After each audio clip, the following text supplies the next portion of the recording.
Mungu huwa hafanyi kazi kwa hisia. Hisia sio imani. Usije ukapata huzuni ukalinganisha huzuni yako na imani.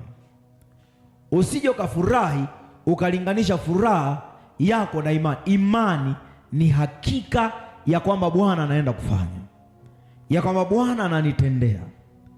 Ikiwa kuna jambo lolote lipo kwenye maisha yako, wewe mwambie Bwana, ninakukabidhi maisha yangu, nakabidhi afya yangu, nakabidhi uzima wangu, nakabidhi watoto wangu, nakabidhi uzao wangu, nakabidhi ndoa yangu. Hata kama hauna unachokiomba, wewe ukiamini, ukiwa unaona, itatokea.